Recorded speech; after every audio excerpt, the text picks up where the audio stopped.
Welcome to episode 1 of the Sunday Debrief Podcast, a show where the boys talk ball, deliver hot takes, and debrief your NFL Sunday with you. It is Tuesday, December 9th, about 7:30 p.m. We got a packed show for you guys today. I'm the host, Dawson McCann. I'm here with my amazing co-hosts, Frankie Corrado and Nolan Braley. Boys, how we doing? Feeling fantastic, Dawson. Ready to jump into some ball and, just kick the can with the fellas. Oh, yeah. Let's debrief some ball here. We have a packed show for you guys today. We're going to debrief every game from week 14. We're going to go over the AFC NFC playoff picture as it's heating up. We got Frogs 5 and Hot Takes Tuesday with Nolan. Thank you guys for tuning in. Let's get the show going. First game of the day, not too much to say here. Dolphins 34, Jets 10. One note I did have on this, Tua kind of balled out in cold weather. This was a thing against him his entire career. Went up to New York, played pretty well. Pretty efficient game. Do you guys think Mike McDaniel is safe? Have the Dolphins played well enough for him to keep his job? Nolan, I'm going to start with this one if it's all right. No bias here because, fun fact, Mike McDaniel actually went to my high school. He's done. He's absolutely done for. Dolphins have not produced last 4 years, really nothing going for them other than signing Tyreek Hill. I think that with the talent that the Dolphins have, I think Mike's done there in Miami. Definitely a fair take. I mean, they haven't done much, haven't had much success in the playoffs. He's had a couple winning seasons. I mean, they do have the same record as the Ravens and the Chiefs right now, which is not great, but technically they still are alive. Probably not a playoff push coming. Nolan, I know you're a big Jalen Waddle fan. What are you thinking is going to happen in Miami? Yeah, I disagree with Frog. McDaniel's not done, bro. He's a great coach. Just terrible GM, terrible quarterback. They seem to build around Waddle. I'll be fine. Considering Tyreek might be done, we don't know if he's going to retire. He said, he has other interests that he might want to do after his football career. And who knows how Tua Tagovailoa is going to play, but yeah, we'll see what comes from the Dolphins, but a good win. I mean, they've played some spirited football in the past couple of weeks, so I don't know. I think I might agree with Nolan. I think Mike's going to stay. I think Mike and Tua might stay, and see if the Dolphins can have more success with that. Probably the best game, probably of the entire day. We had snow football in Buffalo. Josh Allen against Joe Burrow, just beautiful. Frankie, you're a Bills fan, so I'll let you take this one. What are your thoughts on that game? Gentlemen, I have one word for you today. Momentum. The Bills are a team that thrive on momentum. First 3 quarters of the game, nothing really going for the Bills. Offensively, we're just allowing 10, 15-yard passes. Again, crunch time, momentum, all it takes is a pick six, back-to-back touchdowns. Bills come ahead. I mean, they were down 28-18 with 8 minutes left. I think Josh Allen, again, putting the team on his back. Offensively, our only weapon is James Cook. He had a pretty good game, but other than that, it's all about consistency for the Bills, sharing the ball. Joe Burrow, Joe Shiesty, he looked good. He looked good coming out of the gate. 3 touchdowns, I believe, maybe 4, and Nolan's disagreeing off the bat, but the Bills need to keep their momentum. They're a team that thrives on big plays. And if they're not making those big plays, if they don't have Josh out of the pocket working his magic, they don't got a lot going for him right now, sadly to say. Sorry, Frankie, bro. Bills are cooked. This is the last year to win a chip. And if they don't this year, they never will. Sorry, bro. That's a decent point. That's something I wanted to ask you as well, Frankie. We're going to cover this more later in the show with the AFC playoff picture, but the AFC is wide open right now. And if you're the Bills, do they have enough gas to win out, beat the Patriots next week? We'll cover that later in the show as well. But you think the kryptonite for the Bills, Josh Allen and the Bills have beat everyone in the playoffs except for Mahomes. And the Chiefs are probably cooked. That's not an issue. The Chiefs are probably not going to be in the playoffs this year. So if you're a Bills fan, you have to think like, this is our year to make a run. And it feels similar, I believe, correct me if I'm wrong, it was the 2023 season. Bills did not have a good record this time of year, went on a run, and they looked as good as ever going into the playoffs. I do think that can be the case for the Bills this year. They were down 14-3, and the throw Josh Allen had to Shakir on fourth down, just a dot right in his chest. Incredible. I mean, if James Cook gets rolling, the two tight end look is really nice. And if, like Christian Benford with that pick six, if the Bills defense can make those kind of plays, I mean, say Nolan, you got to be a little bit worried. You're a Patriots fan. It would probably be in Foxborough. Josh Allen and the Bills come there. They're hot. They're rolling. They didn't, no bye. They're winning games on the road. I would be a little bit scared about how is Drake May going to play. He's never played in a playoff game. I just a thought there for the Bills. They probably won't win the AFC East. That's fair enough to say. They're a little bit behind the Patriots, but I mean, for the Broncos, I would be worried. They beat the shit out of them last year in the playoffs. I know that was in Buffalo, but you got to be feeling all right if you're a Bills fan. Nolan, I'm gonna take this take really quick. Dawson, I like a lot of the points you bring up. I think that the Bills have playmakers. I don't think that they have the cohesiveness on defense that a lot of great defenses have. I mean, you look at Denver, you look at Houston, the way that they play together, they can trust a lot of guys. Whereas the Bills, yes, we can trust Benford. Yes, we can trust Cole Bishop. Occasionally, Joey Bosa is doing his thing. But I think the real test will be against the Patriots next week in Foxborough. I think that game will show us a lot about who are the Bills as a team. I don't think that the AFC East is I don't think that's also, a done deal. I have faith in my Bills. The Broncos, again, that could look like a potential matchup in the playoffs if they hold that number 2 seeding and the Bills are sitting around that 7 seed. But again, I think with Josh Allen, anything's possible. For sure. And the less that he has to be Superman, the better it is for them. James Cook gets going. 100%. Ed Oliver could come back if they make a deep playoff run. You get him back up front. There's no Mahomes. I just think it's a good shot for them this year, and Buffalo fans deserve it more than anyone. Another interesting stat about Josh Allen this year. Who would you guys say are the top 4 quarterbacks in the NFL? And please don't say Drake May. I'm talking about the last 5 years. I'll let Nolan go first. Go ahead, Nolan. Matthew Stafford, Jordan Love. Yeah. Okay. Jordan Love. Drake May, Josh Allen. Okay, right. Not exactly what I was looking for. I not a bad take this year. I'm talking about Dawson. I got your answer. Okay, yeah. What do you think I'm looking for here? The top, or it's 4. It's a big 4. Looking at the last 5 years, statistically, you have Patrick Mahomes, you have Josh Allen, you have Joe Burrow, and you have Lamar Jackson. Yes, 100%. I think that Jordan Love is knocking on the door. I think that Drake May, maybe he's having the sophomore season that Bo Nix had last year. I don't think that in 2 years you can prove yourselves.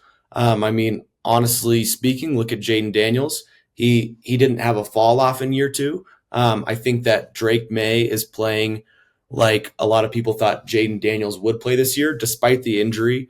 But the top 4 has been pretty cemented the last 5. And I would say that with current play, injuries taken into account, I think that Lamar's on his way out of that top 4 contention. And I think Jordan Love is knocking on the door there. Yeah. No, good take. A point I was going to make about that is, of those big 4, Patrick Mahomes, Josh Allen, Lamar Jackson, and oh gosh, why am I forgetting who's Joe Burrow. Patrick Mahomes, Josh Allen, Lamar Jackson, Joe Burrow. No, none of those guys have beat all the other 3 in a season until now. 17 MVP. The man has swept, beat the Chiefs, beat the Bengals, beat the Ravens this year. So we call him in Wyoming the number 1. He's Wyoming's Jesus, but he's the record breaker, man. You look at everything Josh Allen has done. All he does is continue to break records. And yes, it has not come with a Super Bowl win, but I would say right now he's middle of his prime. We have years. There's been quarterbacks that have won Super Bowls at the end of their prime, a little later on into their career. I don't think that he's done. he's going to, knowing the guy he is too, he's going to keep pushing. For sure. It's got to be a good year, but it's just a beautiful football game. Snow in Buffalo. Josh Allen against Joe Burrow. You know what you're getting there. That was a great game. Next game of the day. This was a good game. A little bit surprising. Steelers 27, Ravens 22 in Baltimore. You made a point about Lamar. Lamar didn't play a terrible game by any means, but definitely looking like he lost a step. You know, they're down 14-3 in the first half. Ravens are driving. It's third down. Lamar takes one to the right side. A first down that Lamar gets pretty much every time. Lets a linebacker get the edge, and he pulls up and throws a pick. Really one of the only mistakes that the Ravens offense made all game. Lamar didn't play bad, but just a prime Mike Tomlin game, right? You're a touchdown underdog on the road. Perk Rogers comes back in full swing. Played his best game by far as a Steeler. 23 for 34, 284 yards, and a touchdown. Couple just dots to DK Metcalf down the sideline. Just a vintage game from Rodgers. Here's a question I have for you. Do you think that is Tomlin inspired, or do you think that is just Rodgers showing how good he is even at his age? Because I was just in Pittsburgh for the Pittsburgh Buffalo game 2 weeks ago, and the chants, they were loud to fire Tomlin.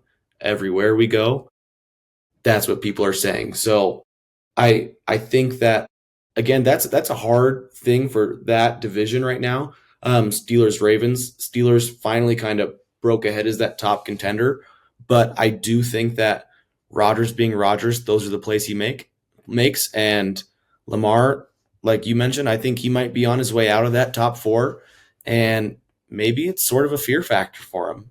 He's dealt with injury. He's seen how it can kind of change, and I think that's starting to change his mentality a little bit. Honestly, he might be a little scared.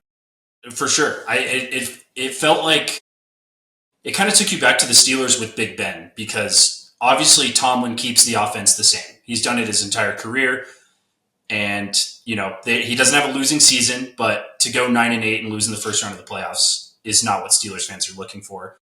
Obviously, Tomlin heard all the talk because he blew a kiss into the camera after the game. So, but when the Steelers have a quarterback that can throw the ball downfield like Rodgers did today, he had like 4 throws over 30 yards today. I don't know how many he's had the rest of the season, but it's not a lot. He was averaging 6 yards a throw, just little screen passes and stuff. That allows them to do so much up front, pulling guards, running the ball, and it showed. The offense looked great today. That's what Big Ben gave them. I think that's where that success came from, is a guy that could stretch the defense. Who have they had since Big Ben? Kenny Pickett, Justin Fields, Russell Wilson. None of them were doing anything remotely like that downfield. So a good game from Rodgers. The Steelers almost fell to a losing record, and they showed up. They saved it. They are now 7-6. It also helps when you have a gigantic man such as DK Metcalf, who can just absolutely do whatever he wants with the ball when he wants. 148 yards, 7 receptions. Those are good numbers. Those are good numbers to have, even as he gets older. Oh, really good. And I mean, he'd been bad this year. I mean, that's a season high in receiving yards for him. He has Sante Samuel Jr., his teammate's dad, was chirping him on Twitter saying, DK's the problem. He's not getting open. So maybe he motivated the team, but a good showing from the Steelers. We'll see. Someone's got to win that division. I'm taking the Steelers as of right now. I think 9-8 could probably get it done the way the Ravens are playing, but really, really good AFC North ball there. Higher scoring than normal, so good game. Our next game of the day, I'll hand this one to Nolan. We had Jaguars 36, Colts 19. Are the Jaguars legit? They might be like. No, they're not legit. I didn't watch 1 second in that game, but those teams it's so irrelevant. Only Jonathan Taylor is the future of the Colts. Maybe Phillip Rivers can do something with that team, but those teams are irrelevant. Trevor Lawrence. Okay. Interesting take. We'll provide some further information because Nolan didn't watch too much of the AFC South brawl that we had. But Trevor Lawrence, The past 2 games has been balling. He went 17 for 30 today, 244, 2 touchdowns. ETN scored 2 touchdowns. The defense is balling. Liam Cohen's done a nice job with the Jags, and it's showing. 9-4. Honestly, the Patriots should probably be scared of the Jaguars. I think. Name one person on the Jags other than Trevor Lawrence. So Duval. Duval. I wouldn't be too worried about the Jags. The Duval is less weird that they're 9-4 now, in control of the division, and probably gonna have a home playoff game. I just want to say, Nolan, you're feeding into Trevor Lawrence's ego here. He made a nice quote next time, or he made a nice quote today or yesterday about how everyone thinks they're irrelevant, and that no one should care about them, and they're just going to slide all the way to the Super Bowl. So you're feeding into the Trevor Lawrence biography here, and I'm here for it. For real, don't sleep on Trevor, man. Yeah, he threw 3 picks against the Cardinals a couple weeks ago, but since then, 4 touchdowns, 0 picks in the last 2 games. So he's one thing Trevor Lawrence did in the NFL. Well, I mean, beat the Chiefs. Exactly. Trash. Beat the Chiefs. He's won a playoff game. Has Drake May done that? Not yet. Trevor Lawrence has thrown for 300 yards. Has Drake May done that? Jags irrelevant. What's the next game, Dawson? I do want to talk a little bit about the Colts here. The Colts were 7-1, top number 1 seed in the AFC, and are now 8-6. Not even in the playoffs. They're the 8th seed. They're behind the Texans for that last wild card spot. Well, I could not gonna lie. I think 90% of America saw that was going to happen to the Colts. I would majorly disagree. I mean, they had one of the most balanced offenses up until that point of the season, running the ball super well up front with Quentin Nelson. They're really, really good. Shane Steichen's done a great job. Now, Daniel Jones is out probably for the year. I think he tore his Achilles. Anthony Richardson split his eye open in training camp, so still can't play. Riley Leonard got hurt, so now you're signing Phillip Rivers off the street. If any man's going to save this franchise, it might be Phillip Rivers. I don't think it can be. I think Phillip Rivers, he's got his hearts with the Chargers. He retired as a Charger. I think he's in it for the money. Dude's got 10 kids. He was a Colt in 2020, though. He did play for the Colts. I know he was. But I think for him, this is another bag. Like, it's nothing more than that. He has 10 kids, and he has a grandkid, and he's 44 years old. Yeah, he's literally a grandfather. There's nothing more to him in this. I don't think he's going to go to win. I think it's just a contract that should be blessed to have as a 44-year-old person in the NFL. And I really don't see him succeeding. I see teams taking advantage of that and his mobility and his age. And I think Phillip Rivers does. So you think guys like Phillip Rivers, maybe like a Joe Flacco, you don't think they're doing this for the love of the game? The economy's bad enough that these guys need to keep receiving a bag to play for NFL teams, especially Phillip Rivers coming out of nowhere. You think he needs the bag that bad, or is it just, Phillip Rivers is that guy for the love of the game? The Colts need me. I'm going to be there for the Colts. It's not for the game. In 2021, he was approached by, I want to say like the Raiders or somebody, and in 2023, 49 get him to sign. And I think right now, dude literally just had a grandkid. Provide for your family. You want that generational wealth. Statistically speaking, nobody else. Fair. Well, we'll see how the Colts do. They have a really tough schedule. They are 2 touchdown underdogs against the Seahawks for next week in Seattle. But they have the Texans again, so it might be one of the biggest collapses we've seen. But I do want to add, I am rooting for the Colts. I think that, we're naturally inclined as football watchers to cheer against the winning team or the dynasty, whether it's Brady, whether it's Mahomes, and the Colts have not been that. I mean, Peyton Manning was their last real. I mean, you have Andrew Luck, but again, they haven't had that guy. They haven't had that team. So I want to see them succeed. I really do. I love Jonathan Taylor. I think Sauce Gardner was a great addition to their team, but I I just think injuries have riddled them, and if they can scrounge up a playoff run, I think that's great for them. But I don't see them going.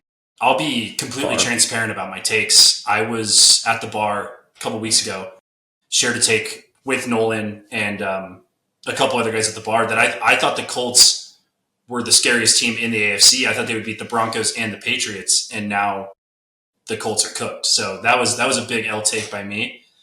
You know, they were passing the eye test, and you know, some random guy at the bar was like flabbergasted that I said I think the Colts could beat the Broncos. And you know, shout out to you, man. Shout out to some random guy at recess at like 1 a.m. because that was an L take. But poor Colts. I think it's been since the This Is Our Colts guy sang about breaking Rodgers' back that they've lost like 5 games in a row, and now they have no quarterback, and Phil Rivers is coming to save the day. So after 10 subs, after our first 10 subs, Nolan has agreed to recreate that song, just for our viewers out there. So okay, please make sure. Yep, please subscribe. Colts. And Nolan will create the Colts song. Nolan bleeds blue. So yes, he does. On to the next game here. Shedeur Sanders and the Browns. They did lose. Titans 31, Browns 29. Wild enough that this was a watchable football game to begin with. I think the over-under was like 33.5. Obviously soared that. Titans, Cam Ward looked all right. Tony Pollard went off. Ran the ball. I think he had like 160 yards. 2 touchdowns. Shedeur Sanders, 364 yards passing today. That is more 300-yard passing games in his career than Drake May, by the way. Thank goodness. What did they do? Praise Jesus. They lost. This was such a weird Browns game. When you lose to the Titans. Because, okay, the Browns are throwing for 364 yards, and their defense can't stop. Like, where was Myles Garrett? He had like a 4% pressure rate today, or on Sunday, and had 1 sack. I mean, I know he's trying to chase the record, but that does not feel like a Browns game at all. The Browns, too, do they not think Shedeur knows how to play quarterback in the red zone? Like, he drives him down there, and they put Judkins in. So they tried to go for 2, and they're just running Wildcat with Judkins. I have no idea why. If he's balling, why not just run the offense? I don't know. I don't think the Browns have any game plan whatsoever.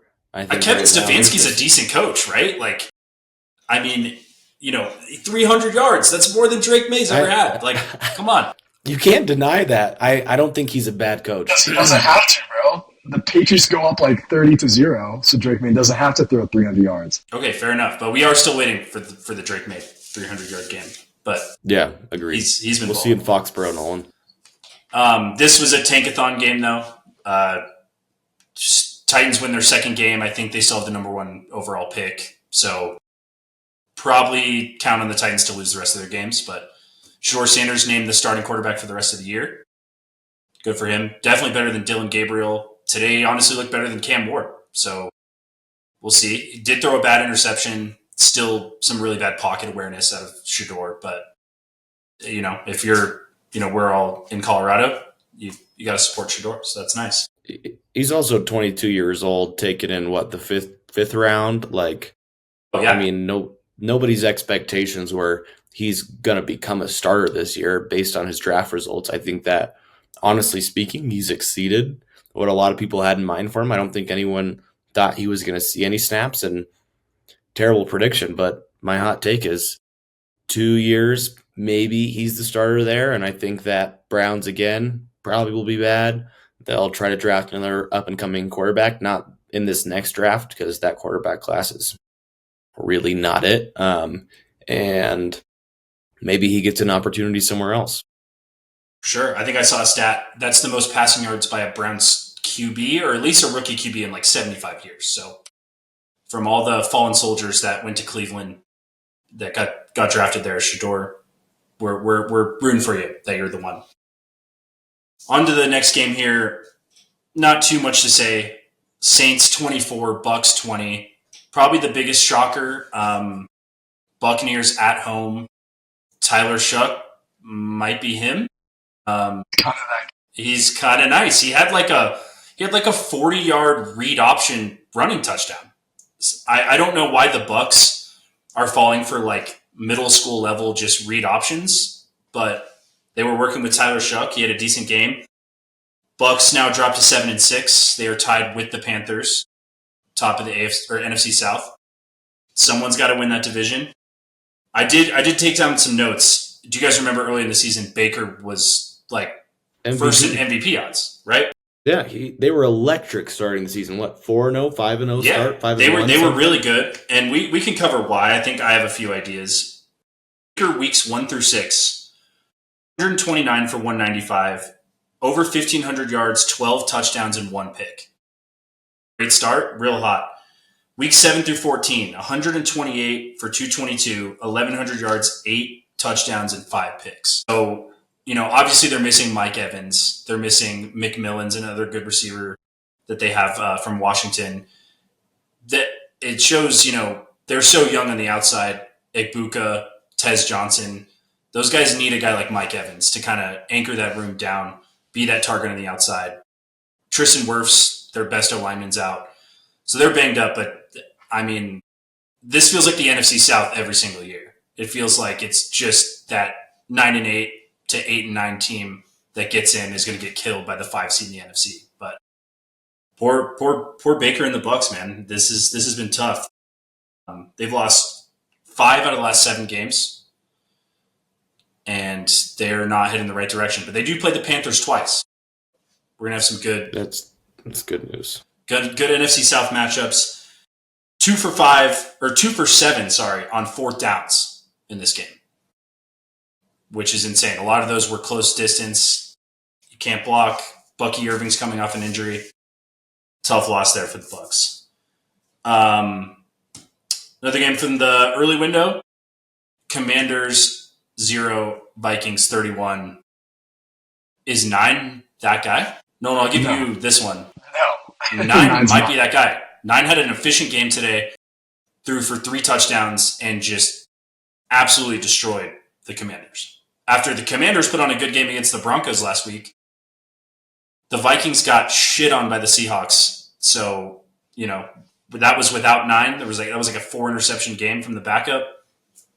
9 might be that guy. We'll see. Obviously, a bad game. He's going to be a career backup after the season, probably. He's just not built for NFL starting quarterback. But do you think the Vikings actually go out and get somebody else, or he's still young? Are they going to ride with him? They might due to two words. John Mateer. That's who they're going to draft next, and that's their franchise quarterback. I don't know if they'll go to the draft with it. I could see there's a big trend of resurrecting quarterbacks, right? We've seen it all across the league.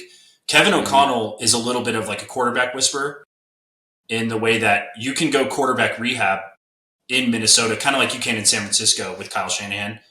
I mean, Darnold was looked at as terrible until he went to Minnesota, balled out, won 14 games last year, and now has, leading a dangerous Seahawks team. So I could see, a guy who's kind of on the bench. I've heard talks of maybe Kyler in Minnesota might be nice, but we'll see what they do there. I do tend to agree. This was a good game from J.J. McCarthy, but I don't think he's their franchise quarterback at all. And any notes from you guys on the Commanders? That just feels like a really bummer of a season from the Commanders this year. It's crazy to think that you go from NFC Championship one year to, bottom of the pack a year later. Not that that's uncommon. Look at the Chiefs. They're not bottom of the pack, but again, fallen off. I think that the Commanders, they miss Jaden Daniels. As much as I would love to say Marcus Mariota is that guy, he's old. He's old, and he's not the Oregon quarterback he once was, So no. Again, Commanders, notoriously bad team in the last 20 years, last 10 years. I think that everyone's rooting for them. I definitely didn't want to see the Eagles in the Super Bowl last year. I would have loved for it to be the Commanders, but it is what it is, man. And I think that they need to take the year and really recap and find what do we need to be successful. For sure. And they got a lot of old guys. They got Zach Ertz. He's a phenomenal tight end. He's old. Bobby Wagner. One of my favorite football players of all time, but Bobby, he can't cover anyone in the slot. So yeah, tough. Is Jaden Daniels built to play a whole season without getting hurt? Let's see it. But okay, we'll go to the afternoon games here. Had three. Frankie, I'll give you the first one. A awesome game this time of year. NFC North football, cold weather in Lambeau Field. Packers get the dub over the Bears. This was a really good game. It was, Dawson. It was a really good game. Honestly, I'm Bears rooted. Family, Chicago, blood, everything. There's nothing more that I wanted and my dad wanted than for the Bears to win. But I will say, they looked like a different Bears team from the past. There was fight in their eyes. Yes, you went down. I think in the first half it was 3-14. They came back fighting. They really didn't give up. Caleb Williams, other than a kind of a bad interception that might have been needed, he played a good game. This is what, his third year? This is year 2? Right? Yeah. Yep, year 2. I think he's shown so much promise. I really, really like the pieces that the Bears have around them. But again, Green Bay is that team. They get, Christian Watson back. They get Jaden Reed back, guys that they've been missing for a long time. I've had to play Romeo Dobbs on my freaking fantasy team for 0 the points last week. Yeah, God knows how many weeks. Yep, 0 points. Thank you so much, Romeo. But again, I think that the Bears showed some grit. And yes, they might not be leading the division after that game, but there's promise. I think that the Bears, underdog team going into the playoffs, I would love to see them get, one of those wild card spots if they can't clinch their division. But I think that this is the most promising they've been. But again, the Packers, Jordan Love, he's doing what he needs to do. 234 yards on 17 for 25. 17 pass attempts for 234 yards. And 3 touchdowns, 1 interception. Yeah, he's only sacked 1 time in the game, gentlemen. Only sacked 1 time in the game. He's doing what he needs to do. He's knocking on that top 4 quarterback window, and the Bears are a team. Don't let them fool you. Really, really good take there. I couldn't agree with you more. Watching, we get to watch Bears Packers twice every year. The Packers defense, I'll give a lot of respect to. They're a physical group. They're really good linebackers. They're good up front. The Bears can run the ball. The Bears up front beat the shit out of people. And that really was a different Bears team. That's a different game than we've seen in the past, especially at Lambeau. It was competitive till the end. Caleb, I agree with you. Caleb makes some really good plays. The interception in the end zone, he's got to leave that either out of bounds or where his guy can get it. Yeah. That's tough. Yeah. It's a good play by Ben. It's a good play call by Ben Johnson, though, because he was open. I will say that the Bears have done a really good job this year bringing some good, young, skill position talent. You look at Colston Loveland, statistically, hasn't been, everything that we have hoped. But I think as a blocker and as a playmaker, when Caleb Williams needs to find him, he can find him. Kyle Monangai, however the hell you say his last name, dude is a beast. He's nice. He really is. He is a beast. I am all in on the Bears this year. When we get into Frogs 5, you guys are going to hear some more about that. For that, really, really good game. Physical, cold, NFC North ball, just to its finest. That was awesome. Wild turn of events for the Bears. They were the 1 seed heading into this game.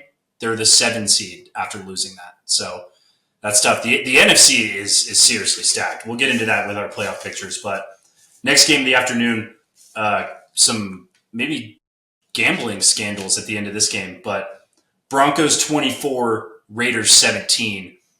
I can help you out with this, Nolan, if you didn't see the end. But Nolan, I'll give you this game. What did you think of the Broncos-Raiders game? I didn't watch a second that game, but Broncos are pretty good. The whole gambling thing, I think, is made up because the Raiders are just trying to score fast to get the ball back. But Okay, yeah, okay. Broncos.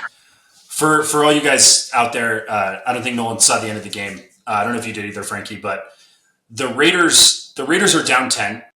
The spread is Broncos minus 7.5.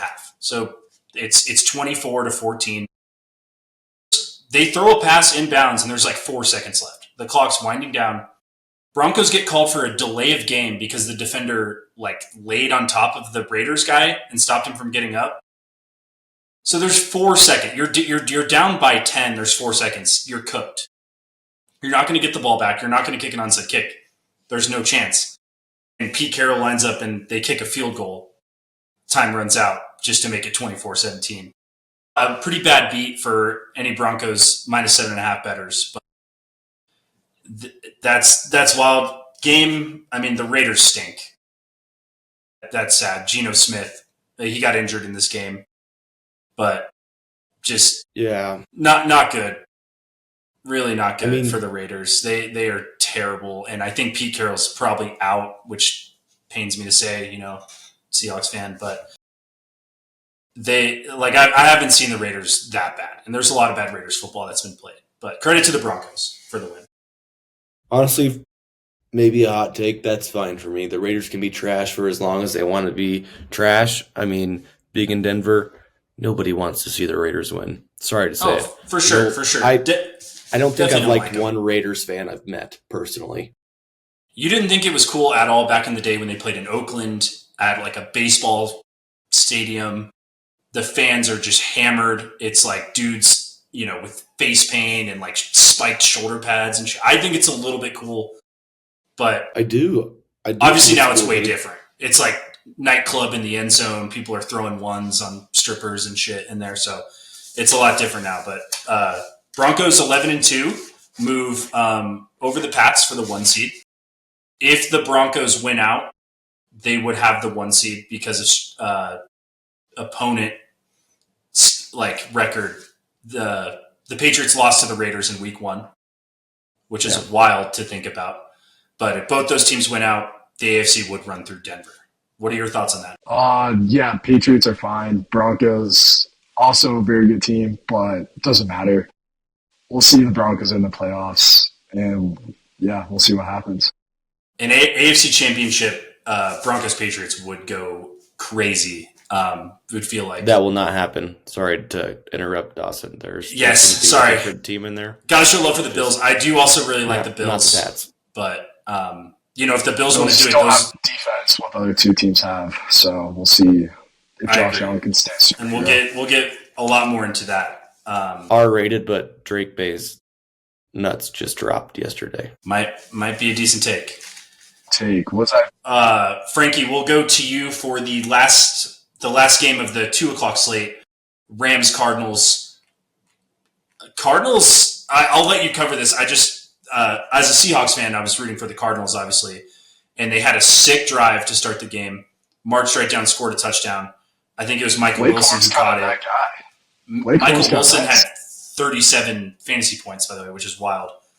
Michael Wilson came off with 11 receptions for 142 yards on the day. And I think 2 touchdowns, right?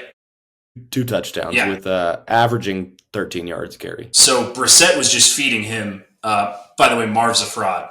That's my take for the day. But then the Rams woke up after their loss to the Panthers and just destroyed the Cardinals. I'd love to hear your thoughts on it too, but Rams are pretty damn good. And again, in a second when we get into the top 5, you'll hear more on this, but the Rams are the team of the year. I really don't think that no one is as solid all around as the Rams. The Cardinals are the Cardinals, boys. It pains me to say this. We, our good buddy Drazi, Cardinals diehard, but the Cardinals are the Cardinals. Looking at the Rams, they scored 2 touchdowns in 3 straight quarters. And the 4th quarter, they still added on another touchdown. It's Matthew Stafford, unbelievable year. The Rams have the pieces that they need to be successful. And, the Cardinals have some talent, but they're not what they need to be. The Cardinals can be a middle of the pack team. And I think with or without Kyler, there's some restructuring that needs to go on there, for sure. Yeah. But yeah, Rams, with Devontae Adams and Puka, Nolan, you mentioned Blake Corum. They got Kyron Williams. They're good up front. They're just so well coached. And obviously, as a Seahawks fan, it's a pain in the ass. You have to deal with them every year, and they look good. So a week from Thursday is Thursday Night Football, Seahawks Rams. So that'll probably be for that division. I can't go to the Sunday night game without mentioning the Seahawks destroyed the Falcons 37-9. Game was tied 6-6 at half. Rashid Shaheed cribs the opening kickoff of the second half. And then Darnold, JSN, woke up. I will say the Seahawks have the best defensive front. Maybe the Texans and Broncos are in there too, but the Seahawks defense front is nasty. They rush the passer so well. They're deep. Mike McDonald's a great defensive coach. Obviously I'm a fan. I don't mean to be biased, but they are nasty on defense. Here's what I'll say to your point, Dawson. I think Seahawks, they are the defense that can shut teams out. You look at the scoreboard throughout the year, I think they have the most games where they are just blowing teams out. I think that the Texans, they might have the scariest defense. Their defensive line coming at a quarterback, they got Josh Allen 8 times in a game, which terrible Bills O-line, but again, they are scary, whereas I think defensively looking all around, the Broncos are the team. I think there's 3 different categories. I think all teams are they play their own role. I will tell you again, the Seahawks are great, but I think that they're not to that elite level yet that the Broncos are. That's a totally fair take. We're going to get into our next game here with the Texans. I agree with what you said. I think the Seahawks roster is one of the best in the NFL. The thing that scares me is there's going to be teams that match up decent enough, like the Rams, and it comes down to Sam Darnold. And we saw it a couple weeks ago. He threw 4 picks against the Rams, and the Seahawks still almost won the game. So watch out for the Seahawks. They are the 5 seed right now, 10-3. If they get home field, that could be a team to watch out for. You brought up the Texans. Last game of the Sunday game recap. Chiefs-Texans. Texans win this game 20-10. And the Texans defense, you saw it a couple weeks ago with Josh Allen and Sunday night with Patrick Mahomes and Travis Kelce. The Texans defense beat the shit out of you so bad. They made the 2 best quarterbacks in the NFL look like they hate playing football. Josh, I've never seen Josh, his body language, his facial expressions that bad. Travis Kelce looked like he wanted to retire after they hit him last night. And the Texans, if I were either of you guys for the playoffs, Patriots, Bills fans, the Texans are dangerous. I would not want to see them in the playoffs at all. I think Spencer Brown had a come to Jesus moment a little bit. And he's so good, too. He's a great tackle. He's great. But again, I think statistically 6 of the sacks were, people that Spencer Brown. And it's Anderson, right, for the Texans, who's just... It's Will Anderson Jr. and Daniil Hunter on the other side are both dudes. Yeah. I believe it was Anderson who had 5 of those sacks in that game. He just had unbelievable numbers. And again, the Bills, they have to step it up there in the offensive line, but not straying away from the point. And the Texans, I agree with you, Dawson, are a very scary team. But again, all of that in the hands of CJ Stroud. What can he do? 100%. If we get a playoff matchup of the Broncos, Texans, or maybe the Patriots can play good offense. I'll give them that, but you might have an ugly game. Yeah, especially Broncos, Texans. We saw it earlier this year. 2 good defenses. The Texans are not great on offense. Their O-line is not great. CJ Stroud, hit or miss, but last night, Mahomes threw 3 picks. One of them was clearly Travis's fault. It hit him right in the hands. He got smacked, gave up the ball for a pick. Is the dynasty over for the Chiefs? I think about it as they've won 3 Super Bowls. Are they going to have a Brady in New England moment where Mahomes is going to stay? Obviously, I still think Mahomes is good. He looks a bit off this year. But are they going to redraft, right? Because Brady won 3 Super Bowls in the early 2000s, and they redrafted a whole new core. They got Edelman, they got Gronk, they got Amendola, they got a bunch of new defensive guys. Do you think Andy Reid stays and Mahomes stays and they're able to do that and they're going to be contending again? Or is this the end? All you, Nolan. Yeah, Nolan, we're talking Patriots. So Yeah, Andy Reid's going to retire. Kelsey's probably going to retire. Mahomes is going to stay. Then, yeah, they'll rebuild around Mahomes. But I think the Chiefs are gone for the next couple of years. Okay. I agree with Nolan. I think that they've started that redraft process, Dawson. I mean, you get guys like, Xavier Worthy, and you And throw in Rice. some, Yeah. and Rice and some other pieces. I think injuries have thrown them off. I think that their timelines are not aligned right now. I think they're trying to fast track what the Patriots did, and I don't think that's the answer. I think, honestly speaking, you have to have some down years before you can go up. I mean, stock market, everything works that way. What goes down has to come up. So eventually, I think they're going to tank in the next couple of years, but they have a chance. But Patrick Mahomes does not have the deep ball he has had in the past. He has the pocket presence. He has the agility, but the deep ball, and we saw it last night against the Texans, it's not there for him anymore. Exactly. One of his interceptions was underthrown. And I think for a guy like Mahomes, and Allen might go through this too.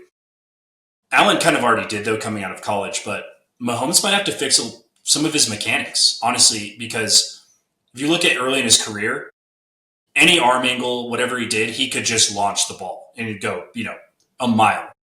As he's getting older, yeah, he doesn't have that zip on it. I mean, his arm's still very live, don't get me wrong, but he might have to get a little bit more, of his lower body into it to get as much zip on it. So it's Jackson Mahomes weighing him down there.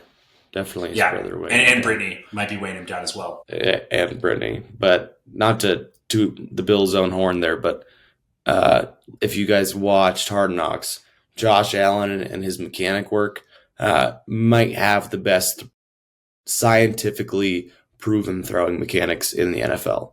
You have a great point. Because coming out of college, he did not. He was terrible. Kind of the same, shoulders, wild all over the place, and obviously the huge arm got him places. But I think it was. Did Dayball work with him? He was the OC there, right? I don't know if Dayball did some of that work with Josh Allen, but his mechanics are his first really year there. Mm-hmm. Yeah, but Chiefs fall to 6-7.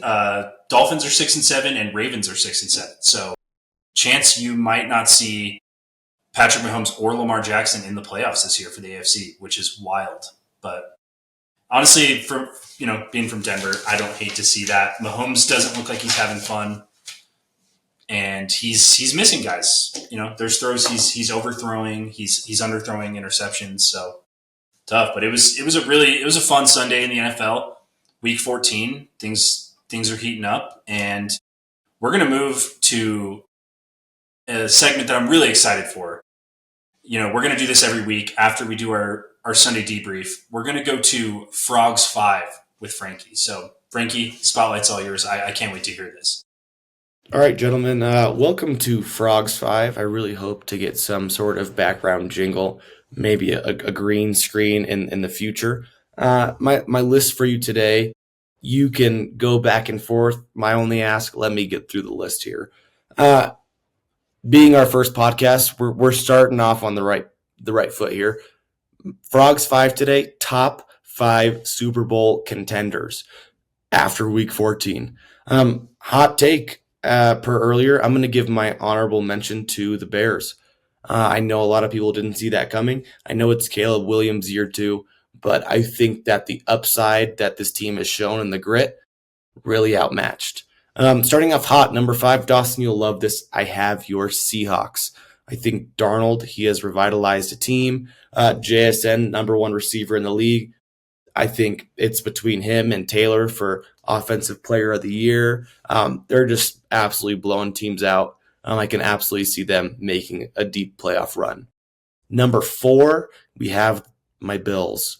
I think, again, that word momentum, huge for the Bills. They have to thrive on momentum. Big plays. Josh Allen doing things that, we've never seen, those record-breaking moments. That's what the Bills thrive on. They're not a consistent team, which saddens me to say, but given the right circumstances, they can be amazing. Nolan, here you go. It pains me to put them above my Bills, but I have the Patriots as my number 3 Super Bowl contender. Record speaks for itself right now. I think Drake May, year 2, he's proven a lot. Again, saddens me to say, Stephon Diggs, biggest trader in my eyes. You guys also stole Matt Collins for us. I know. Go to Buffalo, he's just all over. Yeah. But again, dude, it pains me. But he's the last 2 games. Locker room cancer. So also, when does that spread in New cancer. England? When does that spread in New England? When is he going to yell at Drake May on the sideline? Drake May's going to cry. Next to Robert Kraft, going like, dude, Drake May is going to cry. Games. Drake May will cry if Diggs yells at him, and then New England will hate Stephon Diggs forever. Just saying. Just watch out for it. Frankie's seen it. Josh Allen drops a seed to him in the playoffs, and he drops it. Mature back then. Now he went to a great home in New England where he matured with Vrabel. So he's like doing coke on yachts in the offseason? Maturity. Okay. Yeah, that's way better. Wait till Cardi B's child shows up to the game, Nolan, then we'll have some conversation. Diggs is going to run away if his kid shows up to the game. I don't think he wants anything to do with Cardi B or the kid, but maybe Robert Kraft has something to do with that. All right. Pause. Enough about Stephon Diggs. Frogs 5. No more locker room cancer. Number 2, I have the Packers, gentlemen. I think that Jordan Love's knocking on that door of the top 4 QBs. I think with Reed back, I think with Watson back, you have Josh Jacobs. I mean, even a guy like Romeo Doubs, you have the key players. Defensively, they looked really good. Micah Parsons, great pickup for the Packers. I don't think the record shows how good they are right now with how the NFC is playing out to be. They're a team to watch. And then obviously number 1 right now, we have the Rams. They're doing everything right. They're taking it to the house on so many teams. Matthew Stafford is probably having the best year of his career statistically. I mean, he's already, gone to the Super Bowl. He's already won the Super Bowl with the Rams, but again, they look good. Those are my 5 Super Bowl contenders after Week 14, gentlemen. Thanks for letting me share. Wow. Thank you so much. We love Frogs 5. That's going to be a reoccurring segment on the Sunday Debrief Podcast. It might be a different list every week. It might not even be related to football. We just want to hear what Frogs ranking from 1 to 5, honestly. And no, but to your point, I like your rankings. I think it pains me to say, but yeah, the Rams are gross. Stafford, like in the NFC, that experience, he's already won the Super Bowl. He's playing unreal football right now. That's going to be hard to beat for a guy like Darnold or Jordan Love even, but I think the Packers got a good roster. No Broncos on your list, if I'm not wrong, right? No. Yeah, no Broncos. I think Bo Nix, he's growing. I think that he came out running and gunning year 1. I think he set the ceiling too high for himself. The Broncos record right now, I think, reflects a Chiefs record of last year. I think when it comes to, Super Bowl contenders, you need a great defense, which the Broncos obviously have. The second most important thing, honestly, is you need to run the ball consistently. With Dobbins out, Broncos have Harvey. How much of a run game are we seeing? And then I think that Sean Payton and his play calling and his OC abilities weigh the Broncos down. And him and Bo Nix relationship right now, I believe, is a little rocky. I think they butt heads, whether that's for the greater good or, for the downfall of the team. But I would say Broncos would be number 6 on my list if I had to choose. But again, I don't see them, if anything, making it out of the first round of the playoffs. Wow. Yeah, hot take there. I think maybe Sean Payton likes that because Sean Payton hated Russell Wilson. And Russell Wilson's kind of like a robot, kind of a yes coach. Like, Bo Nix will let him hear it. And I think he likes that. Yeah. Frogs 5, everyone. That's a good list. We like that. And stick around for after the pod. I'll give you one more quick Frogs 5 football related, but you'll want to hear this too. For sure. Before we wrap up here, we're going to go to another segment we have on the show. And after this segment, we're also just going to talk a little bit about the playoff picture, a couple of key matchups for next week. But ladies and gentlemen, I bring out Hot Take Tuesday, presented by Nolan. All right, boys. My hot take of the day. Are we watching Jared Goff's last year in Detroit? I think we are. I think Jared Goff is gone after this year. They're going to blow it up if they lose first round of the playoffs. And Jared Goff is gone. They're going to get a new quarterback for that system. I don't know if Goff is the issue, but it's Hot Take Tuesday, and it's like that for a reason. You don't think they would just really focus on the defense? Would Dan Campbell go? No, I think you're right. I think Goff would go before Dan Campbell. If I'm honest. I think Dan Campbell would thrive with a new quarterback who's malleable. I think Jared Goff is who Jared Goff is, and I think Dan Campbell, he's kind of like the daddy of them all. Like, he likes to be that persona that gets to sway a team and turn them into what he wants them to be with, motivation and grit and nitty gritty and just freaking pound town and his aggressiveness. I think with just the thinking right about young football quarterback all the time. Yeah, Dan Campbell. Yeah, I think Jackson Dart in Detroit. I think Bo Nix would be great in Detroit too. I could see Bo Nix doing really well with Dan Campbell. Honestly, another hot take. Oh, let's hear it. Yeah. Another hot take. Dan Campbell goes before Jared Goff, goes to New York and coaches that young team. No. Well, the Lions aren't going to fire Dan. It's going to be years before they fire Dan Campbell, but it's honestly not a bad take. Lions ties. If you think about Goff on the Rams, like, he literally brought them to the Super Bowl and they got rid of him a couple years later. Maybe it's like Goff looks incredible at times, but yeah, Can you do it? That's a good take. I like that. That's Hot Take Tuesday, presented by Nolan. Keep up those takes. Those are great. We're cooking. One of our last segments, I have the playoff standings as of today, so I'll list them off, and then we'll go through what the matchups would be, and want to see how you guys are feeling about that. Okay, for the AFC, the 1 seed who would get the bye is the Denver Broncos, 11-2.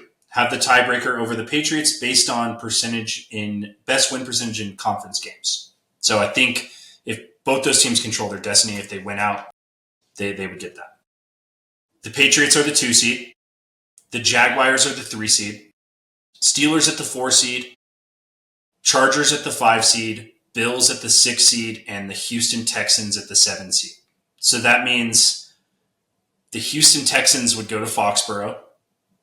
I don't like that for the Patriots. That means the Buffalo Bills would go to Jacksonville.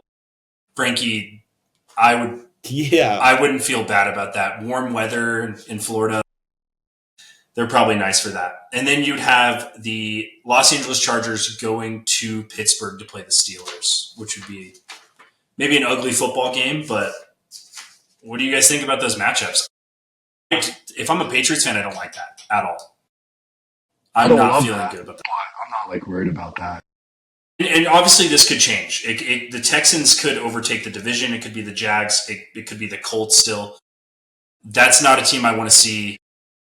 That defense travels in cold weather. D'Amico Ryans is a good coach. I think that's tough. But you seem confident. Honestly. Me too. Without your left tackle, and you're going to face that defensive front, he'll be back. Will Campbell, he'll be back. He'll be back. Oh, is he coming back by then? Yeah. He posted on Instagram the better. other day. He sent me, he posted on Instagram. He was like, BRB. He sent you this. No, he posted it. I just saw it on my feed. He said BRB. Okay.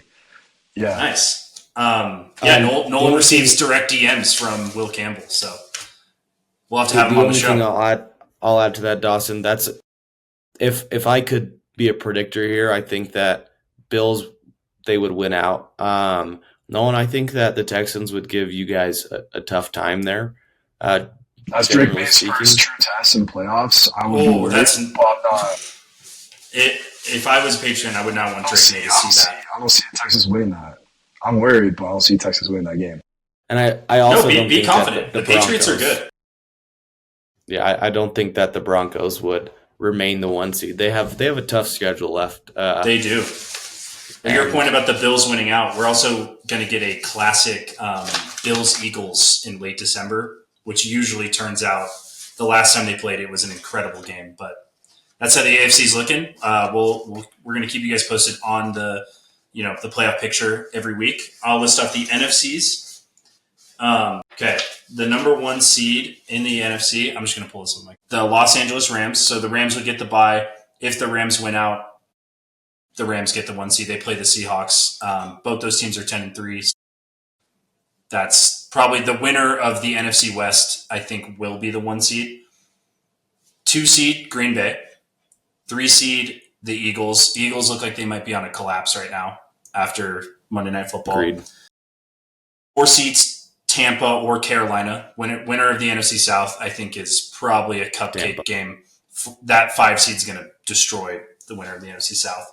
6 seed is the San Francisco 49ers, and the 7 seed is the Bears. The Lions are 8-5, right behind the Bears trailing. So that means we get Bears-Packers in Lambeau. Wild card weekend. That would be incredible. We would get 49ers going to Philly. That'd be a good game. That's a rematch of the NFC Championship from a couple years ago. And then Seahawks go to Tampa Bay, which I think would be an easy dub. But the NFC's stacked. I honestly think the winner of the NFC is going to win the Super Bowl this year. Sorry to disappoint you too. Take. But No, the NFC is stacked. Take. I don't think that the NFC is as momentous or explosive as the AFC teams are currently. I think AFC teams they got more hype around them. And I think that hype in the playoffs goes away. But Frogs 5, number 1 contender, is in the NFC. I agree with that. And so number 2 contender and the number 5 contender are all NFC, but Super Bowl contender doesn't mean my biased Super Bowl champion. Mm-hmm. So I'll keep that locked away for now. Very excited for the playoff picture. I think it's going to be an awesome NFL playoffs. For next week, Broncos-Packers. Packers come to Denver. Broncos are dogs at home.